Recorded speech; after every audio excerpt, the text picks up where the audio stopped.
بے شک تمام تعریفیں اللہ تعالیٰ کے لیے ہیں، ہم اسی کی حمد و ثنا بیان کرتے ہیں، اسی سے مدد طلب کرتے ہیں، اور ہم اپنے نفسوں کی شرارتوں اور اپنے برے اعمال سے اللہ تعالیٰ کی پناہ چاہتے ہیں۔ اللہ تعالیٰ جسے راہ دکھائے اسے کوئی گمراہ نہیں کر سکتا، اور جسے گمراہ کر دے اسے کوئی راہ نہیں دکھا سکتا، اور میں اس بات کی گواہی دیتا ہوں کہ اللہ تعالیٰ کے علاوہ کوئی معبود برحق نہیں، وہ تنہا ہے، اس کا کوئی شریک نہیں، اور میں اس بات کی گواہی دیتا ہوں کہ محمد صلی اللہ علیہ وسلم اللہ کے بندے اور رسول ہیں۔ اے اللہ آپ صلی اللہ علیہ وسلم پر رحمتیں، سلامتی اور برکتیں نازل فرما، اور آپ کے آل پر اور صحابہ کرام پر۔ حمد و ثنا کے بعد مسلمانوں، اللہ تعالیٰ سے ڈرو، تقوی الہی اختیار کرو، تمہارے اجر و ثواب میں اضافہ ہوگا اور تمہارے اعمال بھی درست ہو جائیں گے۔ ارشاد باری تعالیٰ ہے، اور جو اللہ تعالیٰ سے ڈرے گا وہ اس کے لیے نکلنے کا کوئی راستہ بنا دے گا، اور جو کوئی اللہ تعالیٰ سے ڈرے گا وہ اس کے لیے اس کے کام میں آسانی پیدا کر دے گا، اور جو کوئی اللہ تعالیٰ سے ڈرے گا وہ اس سے اس کی برائیاں دور کر دے گا اور اسے بڑا اجر عطا فرمائے گا۔ ضروری ہے کہ ہم اللہ سبحانہ و تعالیٰ کی کتاب اور رسول اللہ صلی اللہ علیہ وسلم کی سنت پر غور و خوض کر کے ان سے ہدایت اور فوز و فلاح کے اسباب اخذ کریں، نیز انہی کی روشنی میں صلاح و درستی، سعادت مندی اور عزت و وقار کے وسائل کو بروئے کار لائیں۔ قرآن کریم کی 2 آیتیں امت کے لیے سلامتی کی جگہ، امن و امان کے عوامل، نجات کے عناصر روشناس کراتی ہیں، اور جب ہم مکمل شعور و آگہی اور گہری نظر سے ان آیات کے معنی و مفہوم کا احاطہ کر لیں گے تو یہ آیات ہمیں ہلاکت و تباہی اور بدبختی سے بچنے کے اسباب کی نشاندہی کریں گی، جیسا کہ ارشاد باری تعالیٰ ہے۔ بے شک اللہ تعالیٰ نہیں بدلتا جو کسی قوم میں ہے یہاں تک کہ وہ اسے بدلیں جو ان کے دلوں میں ہے، اور دوسری آیت یہ اس لیے کہ بے شک اللہ تعالیٰ کبھی وہ نعمت بدلنے والا نہیں جو اس نے کسی قوم پر کی ہو، یہاں تک کہ وہ بدل دیں جو ان کے دلوں میں ہے۔ پوری انسانیت کے لیے اللہ تعالیٰ کی سنتوں میں سے یہ ایک عمومی سنت چلی آ رہی ہے، اور امت اسلامیہ ان امتوں میں سے ایک ہے جو کتاب اللہ اور سنت رسول اللہ کی ہدایات کے مطابق اس سنت الہی کے تابع اور کاربند ہے۔ اس امت کی صلاح و درستی، فوز و فلاح، عزت و وقار اور سیادت و قیادت دین الہی کو مضبوطی سے تھامنے اور شریعت ربانیہ کو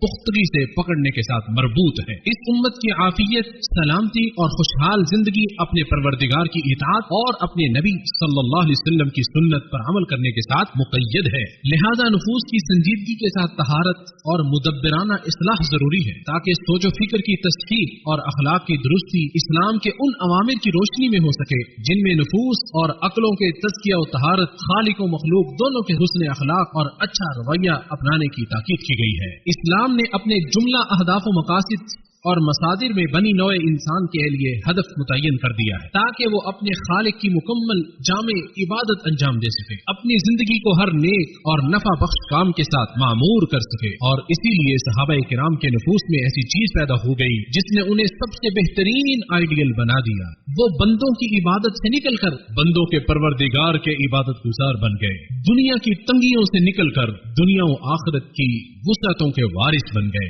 برے اخلاق اور غلط عقائد و نظریات چھوڑ کر سب سے بہتر، افضل، اکمل اعتقادات کے حامل بن گئے۔ ہر زمانے میں اللہ تعالیٰ کا یہی طریقہ رہا ہے، جیسا کہ ارشاد باری تعالیٰ ہے، بے شک اللہ تعالیٰ نہیں بدلتا جو کسی قوم میں ہے یہاں تک کہ وہ اسے بدل لیں جو ان کے دلوں میں ہے۔ اس آیت کی تفسیر میں ابن جریر فرماتے ہیں کہ اللہ تعالیٰ کسی قوم کا امن و عافیت اور نعمت و برکت کو زائل کر کے اس وقت تک انہیں ہلاک و برباد نہیں کرتا جب تک کہ وہ ایک دوسرے پر ظلم و جور اور زیادتی کر کے اپنے آپ کو خود نہ بدل لے، تو اس صورت میں پھر ان پر اللہ تعالیٰ اپنا عذاب نازل کر دیتا ہے اور ان کی حالت کو بدل دیتا ہے۔ مسلمانوں، کمال علم اور عدل و حکمت پر مبنی سنت الہی چلی آ رہی ہے کہ وہ کسی قوم کو ایک حالت سے دوسری حالت میں انہی کے کسی قصور کی بدولت اور انہی کے اعمال کی وجہ سے بدلتا ہے۔ اگر لوگ نیکی، خیر خواہی، خیر و بلائی اور خوشحالی میں رہتے ہیں پھر اپنے آپ کو وہ بدل لیتے ہیں تو اللہ تعالیٰ ان کی حالت کو مختلف قسم کی حسی اور مانوی سزاؤں، مصیبتوں اور سختیوں میں تبدیل کر دیتا ہے، بدل دیتا ہے، اور کبھی کبھی انہیں مہلت اور ڈھیل دے دیتا ہے تاکہ وہ واپس آ جائیں، توبہ کر لیں،